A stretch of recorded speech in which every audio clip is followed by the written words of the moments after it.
YouTube channel target youth Shambhavi पे आप सभी छात्र छात्राओं का स्वागत और अभिनंदन है। रख हौसला वो मंजर भी आएगा, प्यासे के पास चलकर समंदर भी आएगा। थक कर ना बैठ मंजिल के मुसाफिर, मंजिल भी मिलेगी और जीने का मजा भी आएगा। इसी के साथ आज हम 3 बिंदुओं पे चर्चा करेंगे। एसएससी जीडी पोस्ट प्रेफरेंस कैसे डालें, हर पोस्ट की पेमेंट क्या होगी, कम समय में परीक्षा कैसे क्लियर करें और एग्जाम डेट क्या है। सबसे पहले हम एसएससी जीडी के एग्जाम फॉर्म भरा जा रहा है, उसकी लास्ट डेट कब है? तो जो इसका फॉर्म भरा जा रहा है वो 27/10/2022 से कब तक चलेगा? 30/11/2022 तक। इसकी लास्ट डेट कब है? 30/11/2022 तक रात्रि 11 बजे तक। और फीस पेमेंट करने की लास्ट डेट है 1 दिसंबर 2022 रात्रि 11 बजे तक। और इसका जो परीक्षा है वो होगा जनवरी 2023 में। जनवरी 2023 में नहीं, उसकी एग्जाम डेट कल की आ चुकी है। इसकी एग्जाम डेट पे भी हम चर्चा करते हैं। इसका एग्जाम डेट कब है, कब से कब तक है? तो सबसे पहले एग्जाम डेट देख लीजिए, एसएससी जीडी की एग्जाम डेट। एसएससी जीडी देखिए, कंप्यूटर बेस्ड जो इसका एग्जाम होगा वो 10 जनवरी 2023 से 14 फरवरी 2023 के मध्य होगा। इसमें आपका जब पड़ जाए, ये एग्जाम डेट एकदम एसएससी ने जारी कर दिया है। देख लीजिए एग्जाम डेट कब से कब है। कंप्यूटर बेस्ड एग्जाम 10 जनवरी 2023 से 14 फरवरी 2023 तक। अब हम बात कर लेते हैं इसके पोस्ट प्रेफरेंस को, कि कौन से पहले पोस्ट लेना चाहिए और क्यों लेना चाहिए। तो देखिए, पहले तो इसमें पोस्ट कौन कौन सी है, पहले इस चीज को आप लोग देख लीजिए। BSF, CISF, CRPF, ITBP, SSB, SSF, Assam rifle, NCB. तो इसमें जो 2 पोस्टें हैं, 2 पोस्टों को बांटा गया है। और उस पोस्ट को कैसे बांटा गया? स्केल के, पे स्केल के आधार पर। सबसे पहले पे स्केल के आधार पर बांटते हैं और कौन सी पोस्ट अच्छी होगी उस पर हम आप लोग को चर्चा कर लेते हैं कि पहले कौन सी पोस्ट लेनी चाहिए। तो जब यहाँ आप लोग देखेंगे पे स्केल के अनुसार इन्होंने बनाया है। तो पे स्केल, पे लेवल 1 एक है और एक पे लेवल 3 है। तो जो इसमें CISF, BSF, CRPF, SSB, ITBP, Assam rifle और एसएसएफ, ये जो है पे लेवल 3 की है। ये किसकी है? पे लेवल 3 की है। और जो एनसीबी है, एनसीबी का फुल फॉर्म का होता है नारकोटिक कंट्रोल ब्यूरो, जो ये पे लेवल 1 की नौकरी है। एनसीबी पे लेवल 1 की नौकरी है। अब थोड़ा इसको हम चर्चा कर लेते हैं कि इसका पे लेवल कैसे बनता है और कौन सी पोस्ट का कितना पेमेंट होता है। इसको थोड़ा सा आप लोग ध्यान से देखिएगा। जो पे लेवल 1 होता है, पहले पे लेवल 1 की बात करते हैं हम, कि पे लेवल 1 में कैसे कैसे क्या कितना पैसा मिलता है आप लोग को। तो जो पे लेवल 1 होता है उसकी जो ग्रेड पे इसमें नहीं लिखी जाती है। पहले ग्रेड पे लिखा जाता था कि ग्रेड पे इतना सा, लेकिन अब केवल पे लेवल लिखा जाता है। तो पे लेवल जो 1 है उसमें एनसीबी आती है। एनसीबी जिसका फुल फॉर्म मैं अभी बताया आपको, नारकोटिक कंट्रोल ब्यूरो। जितने भी ड्रग्स पकड़े जाते हैं वो एनसीबी ही पकड़ती है। चाहे जितने भी मादक पदार्थ होते हैं की तस्करी होती है, यही पकड़ते हैं। जैसे शाहरुख खान के बेटे को देखेंगे तो मुंबई एनसीबी ने ही पकड़ा था। तो ये एनसीबी की पोस्ट है। तो ये पे लेवल 1 की नौकरी है। पे लेवल 1 की नौकरी होती है तो जिसका ग्रेड पे 1800 होता है। ग्रेड पे कितना होता है? 1800 होता है। ग्रेड पे 1800 होता है। जिस नौकरी का ग्रेड पे 1800 है तो इसका बेसिक पे कितना हो जाएगा? 18,000 रुपया। अब इसका डीए, डीए इस समय 34% चल रहा है तो डीए कितना हो जाएगा? 6,840 रुपया। अब एचआरए, एचआरए हर जगह से अलग अलग होता है। उसको अब एचआरए कहीं 27%, कहीं 30% के वजह से जहाँ जहाँ आप लोग की पोस्टिंग हुई उस हिसाब से एचआरए बन जाता है। तो 27% एचआरए हम लेके चल रहे हैं, जिसमें एचआरए के हिसाब से 4,860 रुपया हुआ। तो ग्रास टोटल आप लोग का कितना होता है? जोड़ देंगे दोनों को तो 29,700 रुपये टोटल पेमेंट आप लोग की बनती है। लेकिन उसमें से एनपीएस 10% कटता है। 10% एनपीएस कटेगा और प्लस 14% गवर्नमेंट अपने तरफ से देती है एनपीएस। तो 10% एनपीएस कट गया तो 2,484 रुपया एनपीएस कट गया। और आपका जो जनरल इंश्योरेंस स्कीम है उसके तहत हर महीने 30 रुपये कटता है। तो इसको पूरा घटा देंगे 2400 ₹84 प्लस ₹30 इसको घटा देंगे तो टोटल जो नेट पेमेंट आप लोग को मिलती है बाय हैंड जिसे कहा जाता है ₹27,186। ये पे लेवल 1 यानी कि एनसीबी में केवल पे लेवल 1 में केवल एक ही पोस्ट है, वो कौन सी है? एनसीबी है, नारकोटिक कंट्रोल ब्यूरो। तो ये हो गया, तो इसका पेमेंट कितना हुआ? ₹27,126। ये बढ़ भी सकता है, जहाँ आप जाएंगे जिस हिसाब से जिस पोस्ट पे जाएंगे या जहाँ आपकी ड्यूटी होगी उसके हिसाब से बढ़ता घटता रहता है एचआरए के हिसाब से। अब दूसरा हम बात करते हैं, जो दूसरी पे स्किल है, दूसरी पे स्किल है वो पे बांड 3 का आता है, यानी कि पे लेवल 3 पे आती है।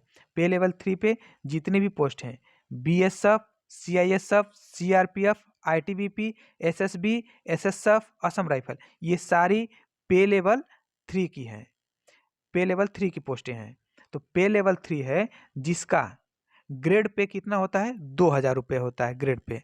ग्रेड पे 2000 होता है, क्या है कि अब ग्रेड पे लिखना सरकार ने बंद करा दिया कि केवल पे लेवल लिखती है, पे लेवल 1, पे लेवल 2, पे लेवल 3, पे लेवल 4। तो पे लेवल 3 की ये नौकरी है। तो पे लेवल 3 की जो बेसिक होती है वो ₹21,700, क्या है कि ग्रेड पे 2000 हो गया, तो इसका जो बेसिक हो गया है ₹21,700 बेसिक हो गया। और आपका 34% में सरकार डीए दे रही है, तो उस हिसाब से अगर हम डीए निकालेंगे तो ₹8,276 डीए हुआ। और एचआरए 27% के हिसाब से निकालते हैं तो एचआरए के हिसाब से आप लोग का बनता है ₹5,859। और ग्रास टोटल कितना हो जाएगा? ₹35,835। अब इसमें से आपका एनपीएस कट जाएगा ₹2927, जनरल इंश्योरेंस स्कीम कट जाएगा ₹30। तो टोटल ये काट पीट के आपको कितना मिलेगा? Net payment ₹32,808।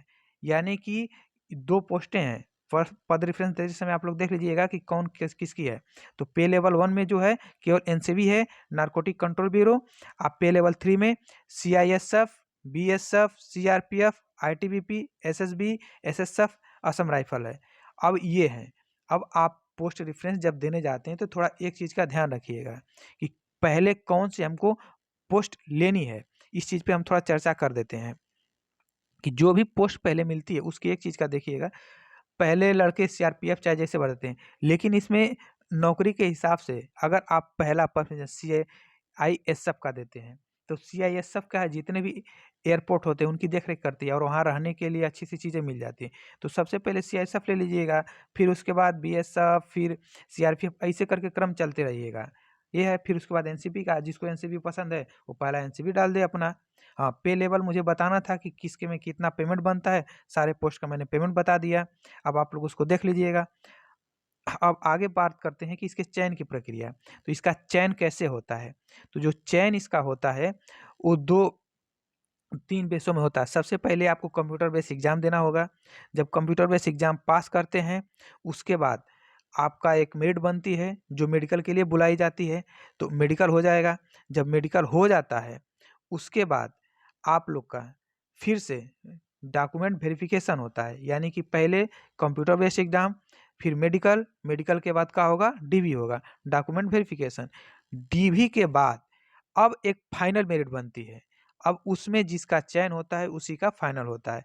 काहे कि जब मेडिकल के लिए बुलाया जाता है उस समय अलग मेरिट रहती है। अब फिर जब उसके लिए बुलाया जाता है एकदम डॉक्यूमेंट वेरिफिकेशन के बाद जब फाइनल मेरिट आती है तो उसकी मेरिट कुछ बढ़ के आती है। तो दोनों में अंतर आ जाता है, उस चीज़ को देख लीजिएगा। और एक दिन मैं आप लोग का वीडियो अलग से पिछली मेरिट कितनी गई थी और आगे कितना मेरिट जाएगी, उत्तर प्रदेश की अलग बनती है, हर राज्य की अलग अलग बनती है, उसको हम लोग देख लेंगे। अब सबसे पहले इसके बाद में हम आगे चर्चा करते हैं इसकी वैकेंसी की, कि टोटल इसकी वैकेंसी कितनी है। तो टोटल वैकेंसी इसकी जो है 24,369 है। टोटल वैकेंसी यही है। आप पूरा टेस्ट यहाँ दिया गया है, आप लोग इसको देख लीजिए कि वैकेंसी का डिटेल दिया गया है। वैकेंसी कितनी है? टोटल 24,376 है। तो उसमें बीएसएफ की कितनी है, सीआईएसएफ की कितनी है, सीआरपीएफ की कितनी है, एसएसबी की कितनी है, आईटीबीपी की कितनी है, असम राइफल की कितनी है, एसएसएफ की कितनी है, ये अलग अलग दिया गया है। जिसमें से बीएसएफ की टोटल पोस्ट जो है मेल फीमेल मिला करके, इधर मेल दिया है इधर फीमेल दिया है, आप लोग पूरा देख लीजिए। मेल फीमेल मिला के 10,497 है। अब फिर इधर 24,205 पोस्ट इसकी है। पे लेवल जो 3 का है, ये पे लेवल 3 के हैं सारे पोस्ट। और पे लेवल 1 का केवल एक पोस्ट है वो एनसीबी है, जिसमें 25 पोस्ट एससी की, 11 पोस्ट एसटी की, 38 ओबीसी की, 23 ईडब्ल्यूएस की, 67 जनरल की और टोटल 164 पोस्ट एनसीबी की है ग्रेड पे कम, लेकिन एनसीबी की नौकरी बहुत अच्छी है। अब आगे हम इसके बात करते हैं कि एज रिलैक्सेशन कैसे दिया जाता है।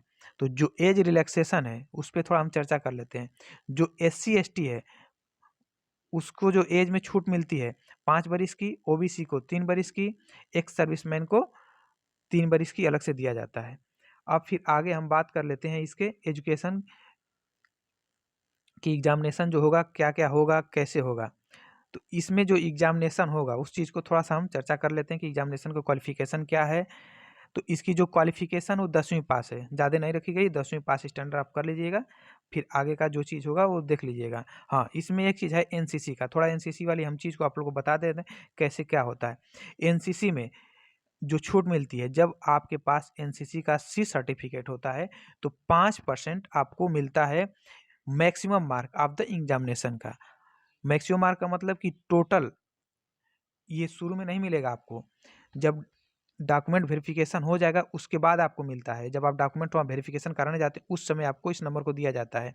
अगर वही आपके पास एनसीसी का बी सर्टिफिकेट है तो 3% मिलेगा, और एनसीसी का ए सर्टिफिकेट है तो 2% मिलेगा, टोटल एग्जामिनेशन का जितने मार्क होता है। अब इसके हम सिलेबस की थोड़ा सा बात कर लेते हैं कि इसका सिलेबस क्या क्या है, कैसे है, परीक्षा का माध्यम क्या होता है, थोड़ा सा उस पर देख लेते हैं। सिलेबस देखिए, इसका जो सिलेबस होता है एग्जामिनेशन का, पहली बात कि एग्जामिनेशन द्विलिंगी होता है, 2 भाषा में होता है, इंग्लिश में और हिंदी में होता है। ठीक है, तो आपको जिसमें देना है कंप्यूटर बेस्ड एग्जाम उसके हिसाब से उसको खोल लेते हैं, फिर उसको आपको जो करना होता है वो करिए। अब हिंदी माध्यम में अब एक चीज़ इसमें और होती है, पहला कि इसमें जो होता है निगेटिव मार्किंग है। कितना निगेटिव मार्किंग है उस चीज़ को थोड़ा सा आप देख लीजिएगा। निगेटिव मार्किंग जो होती है 0.50 मार्क की होती है, 0.05 मार्क की निगेटिव मार्किंग होती है।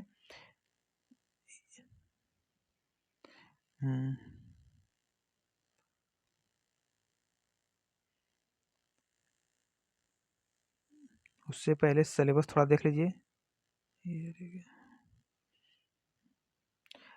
0.05 की निगेटिव मार्किंग होती है, मार्क की होती है। टोटल क्वेश्चन जो आते हैं वो 80 क्वेश्चन आते हैं, 20 क्वेश्चन हिंदी के और 20 क्वेश्चन में हिंदी या अंग्रेजी में से जो होता है आप कर लेते हैं। फिर रीजनिंग होता है 20 क्वेश्चन, 20 क्वेश्चन का मैथ होता है, 20 क्वेश्चन का जीएस होता है।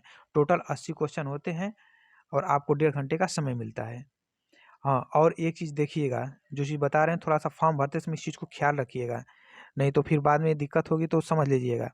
बहुत लोग क्या करते हैं कि फ़ोटो जो एक्चुअल है कैसे लगाया जाता है, कौन सा फ़ोटो, उस चीज़ को थोड़ा सा ध्यान से देख लीजिए।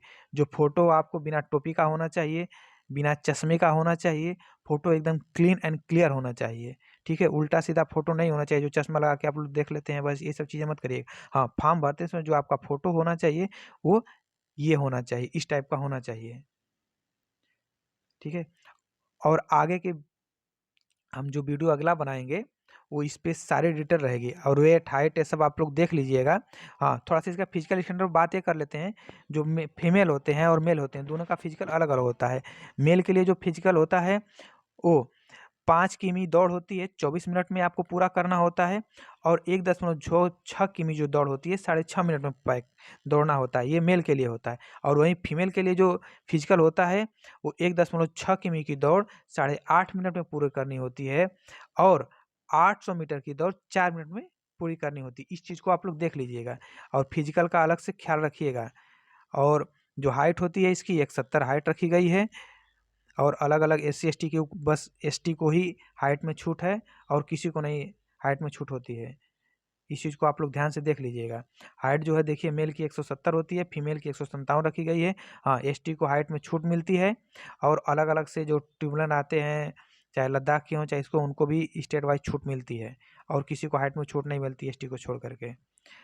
ऐसे ही वीडियो पाने के लिए चैनल को लाइक, सब्सक्राइब और शेयर करें। ईश्वर आप सभी के मनोकामनाओं को पूर्ण करे और इसके साथ ही मैं अपनी वाणी को विराम देते हैं। पुनः नए अपडेट के साथ फिर मिलेंगे। तब तक के लिए आप सभी को बहुत-बहुत प्यार, बहुत-बहुत आशीर्वाद। धन्यवाद। जय हिंद।